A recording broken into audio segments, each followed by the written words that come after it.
What we doing, dog? Yeah, I promise this shit ain't going past 25 minutes. I'm being honest with myself. I'm about to jump on that 2K. I want to see some movies and shit, man. I'm waiting for the snow tomorrow, dog. And I'm looking like forward to this year, bro. Finna be the bounce back year. This finna be the go chase a bad year, bro. I promise you, dog. Like all the sitting back on a victory lap type shit. It ain't even been no victory lap. It's been I'm the devil, dog. I've been fighting the devil the whole 2025. 2024, great things happened. The devil started attacking, and I ignored. 2025, I was fighting the devil the whole fucking year. Yeah, fighting it, bitch.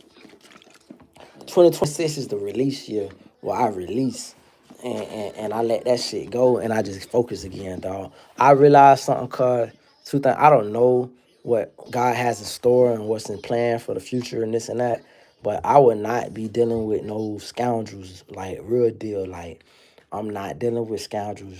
2026, I practice my blocking skills. I practice my not answering strange phone number skills. Bitch, like I don't answer numbers I don't recognize. It ain't no being nice guy no more, bitch. If you not locked in the phone, you not supposed.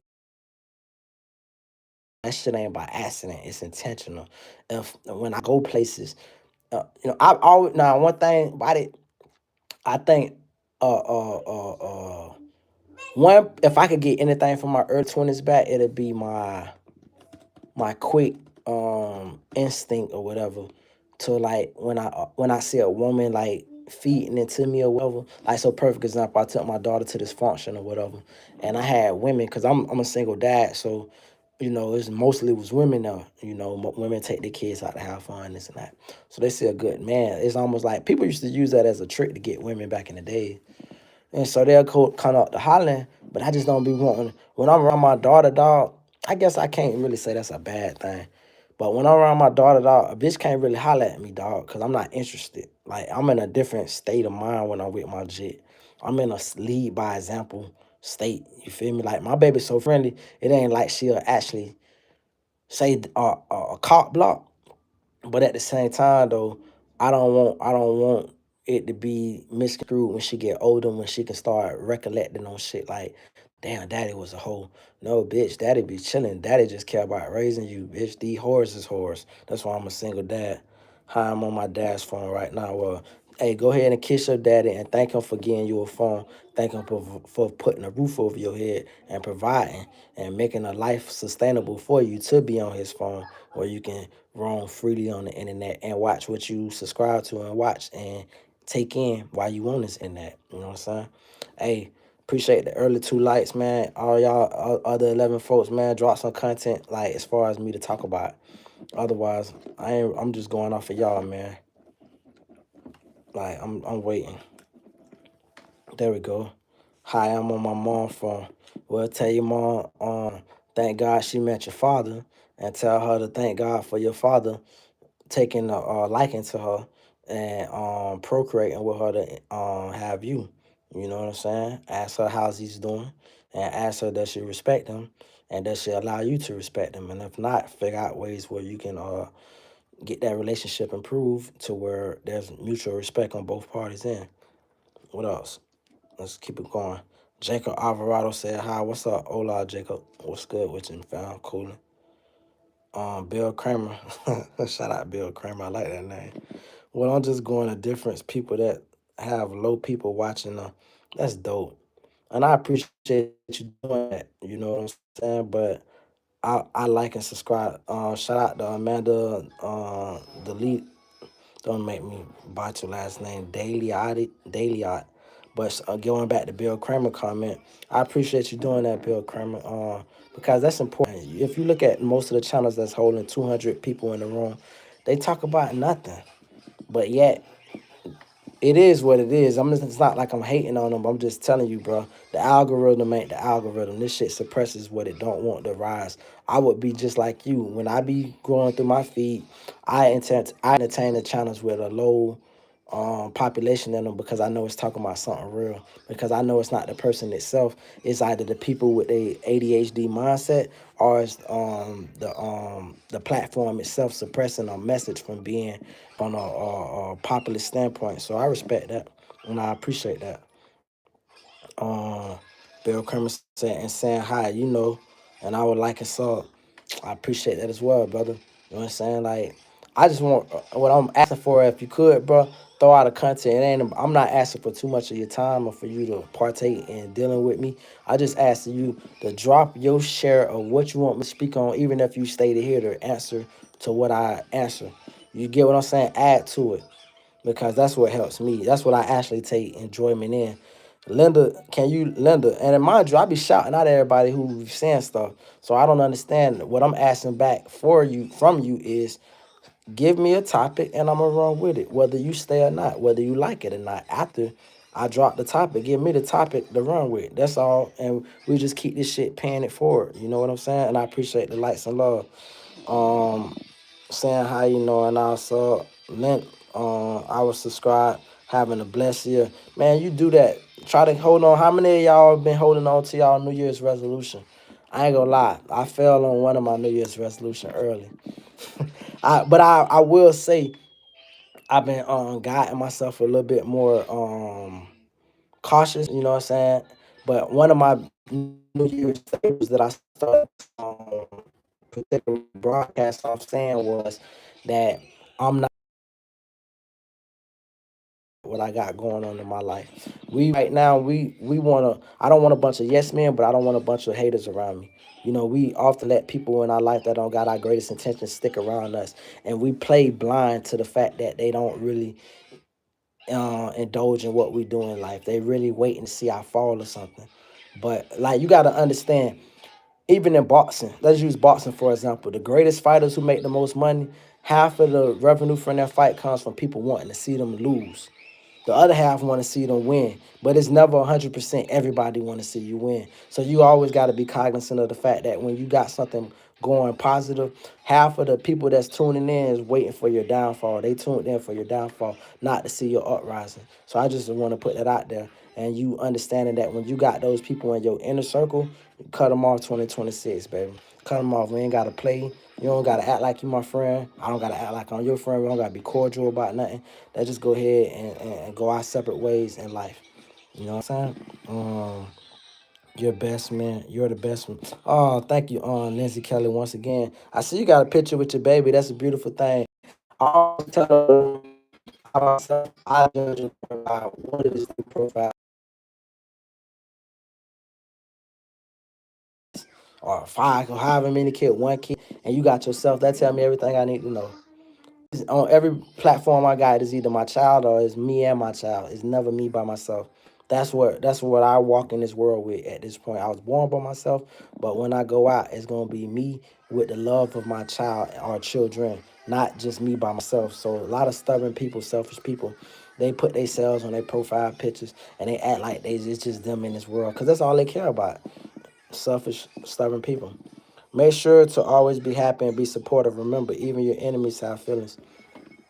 Yeah, but how are my enemies' feelings? Think about it. I know I'm cognizant to the fact my enemies got feelings, but I'm also cognizant to the point that my enemies are calculated. Their feelings are feelings of dissent. If your feelings are feelings of dissent, mind you, your enemies got feelings and your enemies are also loved, but they're loved by the ones that love them. What they do, if the fair question would be to ask, would the people love them if they knew the hateful side of that enemy? Maybe they have unconditional love in certain pockets where some people love them regardless. People can see your enemies be the bitter, vile people towards you in secrecy, then they wouldn't love your enemy as such because your enemy is putting on a front and a facade. So I do understand my enemies got feelings, bitter feelings toward me, kind feelings toward the people that love them under the fake guise that they're such a great person. You can only be getting true love when you can be yourself 100% of the time. Alkeys Harris said hi. Oh yeah, Lindsay. I said it before. I said it again. Lindsay Kelly, definitely, man. Shout out to Lindsay Kelly, man. Love. I told you that was me shouting you out when I was talking about the profile picture. Like I respect the fact that you got a child in your profile picture. If that's your real picture with a child, then that's dope as hell. Like that's what it's about. It's about like we don't live this life for ourselves until well while we until we have a kid. When we have a kid, everything changes. Until then, yeah, we in it for ourselves. After that, it's a legacy building type of thing where it's like don't get me twisted. It's like kind of both. You want to build your legacy for your child, but you still want to keep adding on to what you are and the person has to offer. But at the same time, you understand that it's not solely based on who you are. It's about what you represent as a parent and as a father and all that. And that's the thing that give you the most joy. It give me the most joy. Nothing gives me the most joy is when I see my daughter being goofy and being happy, because it's like I've forgotten what that feels like as an adult. We go through so much before we reach adulthood that we can kind of forget the innocent versions of ourselves. And the child is that constant reminder of, damn, I used to be that playful. And you want that to be endearing forever. You don't never want that to dissipate. You want that to stay there forever. And that's me. You know what I'm saying? Like, you want to see that. I want to see that happy, go lucky side. I want to see, I want her to be vulnerable, to be able to be, you know what I'm saying, who I might have not could have been in the sense of maybe I lived in a hard environment where I had to toughen myself up a little bit to where I couldn't be as this and that. But now we live in a different world. So you can be like we live in a different world where now being a nerd isn't a bad thing. It never was a bad thing, but you don't learn these things until you become an adult. When you become an adult, you look at the kids that had made the good grades, and you say, "Damn, I'm talking about like if you're like a curious person and you want to see, man, what are people doing around me or this and that and the third, and you go to see these great lives they built for themselves, the great, beautiful women they've accompanied themselves with by success. You say, well, shit, bitch, that was the path to be going. You know what I'm saying? Like one thing about it, I would like to think I was an exception in the sense that in high school, in high school, I took AP classes. I took honor classes. Well, I took honor classes before I can get the AP classes because not know anybody can just get AP. You got to get approved for that. But honor classes, you can't try it. They'll let you try out the honor classes at first and see how you're doing in that. So before I got into my AP class, I already knew I knew how intelligent I was. Everybody around me knew how intelligent I was. I think what I was fighting was, I think, I don't want to say that because I don't think that would be accurate. What was I fighting? Man, I don't know, man. I done ran into this little brick wall right now. Y'all got me thinking about my life, and I'm supposed to be engaging in these comments. I want to say that what I would think about was, like, for instance, I ran into a chick about a year ago. I used to tutor her, and she was so fine. And niggas used to try to bully me about her. She was so fine. And nigga used to be deep with his homeboys, and I never was the type of guy to run with a bunch of guys, cause I talk a lot of shit. I'll just be honest. So I never could have a bunch of niggas, cause somebody gonna get mad at what I got to say at some point. So when I used to walk her home, niggas don't even know I'm walking her home, cause her mama used to pay me to tutor her. We watched Love and Basketball when it first came out on DVD and all that shit together. I didn't know her mama was kind of in a way paying me to tutor her, but also setting up the platform that if I would have been man enough back then, I would have just claimed her to be mine. I had a crush on her, but I was just shy. And mind you, when I say shy, I'm talking about when I was 15. I lost my virginity when I was 12 to a grown woman. So I was shy when I was dealing with women my age because I had lived so fast. I had to been in alternative schools, had to been locked up, all that shit. So by the time I turned 15, I felt like that was my second chance in life. And that's when I started taking honor classes and AP classes and shit like that because I was like, bitch, let me try being smart. Fuck all this bad shit. So when I knew her, that's what made me so shy with her because it was like she had a mama and a daddy. Like nigga, they lived in a nice big ass house. Like I ain't had that shit. I admire her and adore her. So fast forward, let me fast forward. I never hollered at her. I just tutored her. So years passed, and when I say years passed, over 20 years passed, and I run into her like a year ago. And I told her how long, high and low, I've been searching for her. She from Annapolis, Maryland. If y'all ever heard of Annapolis, Maryland, that's where they got like the U.S. naval base and shit like that or whatever. So I found her. And I said, oh, shit. So we go to chopping it up. And let me tell you how much of a fuck nigga I am. I got jealous because I'm the new me. I'm the new me. I'm the new tough guy. I'm the new whatever. I didn't so shit that I didn't have characteristics I didn't have back then as a teenager. I have now. So it's like she tell me she dating somebody from back when we was in high school. And it made me feel some kind of way like, man, them fuck niggas used to hate on me all the time. Niggas used to act like they want to jump me about this girl. All this shit, because she was beautiful. I never, anyway, let me not get off the point. The point is simple. She tell me she dating a nigga. So I'm all right, cool, man. So when we gonna set up a little Western name? Cause I'm thinking in my head we gonna go on a date and then I'm gonna smash and then you gonna be mine. She got one jit, I got one jit. Bitch, we finna have we gonna go on a quick spree of having some babies and then all this shit, whatever, whatever. So fucking around down me, she tell me how the nigga done did her all dirty and shit like that. And I'm like, man, I don't want to hear about that. How you do. I know what I got to offer. You know who I am. We know each other, this and that. Her pops on past, all that shit. Gave my condolences. And I told her, I'm like, man, this is what I want to see us become and do this and this and that. So she's stalling me like. When she stalled me, it just let me down, dog. I was like, damn, shorty, we go back so far. Man, cuz you supposed to be like, bitch, this like a fairy tale. Just jump on. You ain't got to ask no questions about nothing.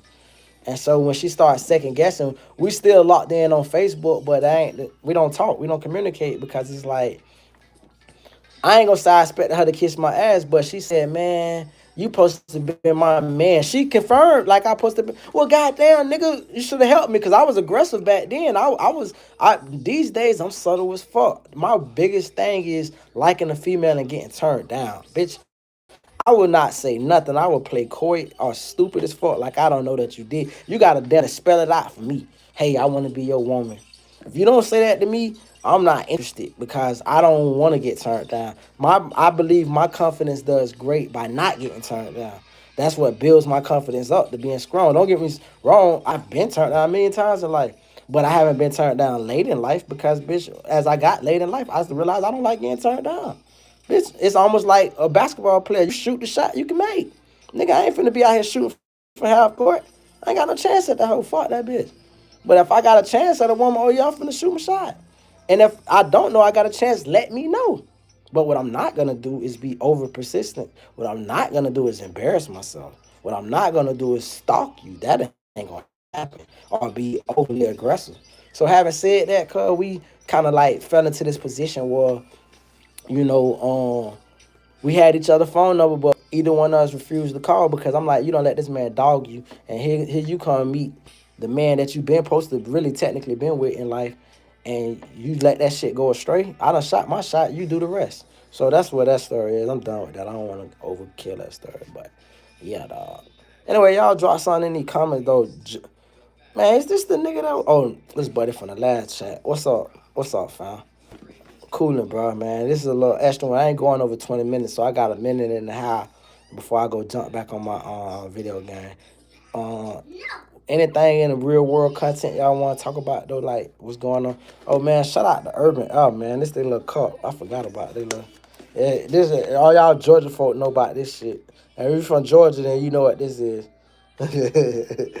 Yeah, but yeah, man. Hey, what's up? I guess we just ain't gonna say nothing, so I'm gonna end this shit early. Love, y'all take care. It's finna snow tomorrow. I'm gonna make a great video of that. I'm gonna start chopping these videos up later on of me just being a great father, dog. Me enjoying this life of being a father and God providing to where I can enjoy the fatherhood. It's a beautiful thing, dog. And life is good, bro. Y'all take care. God bless y'all. Stay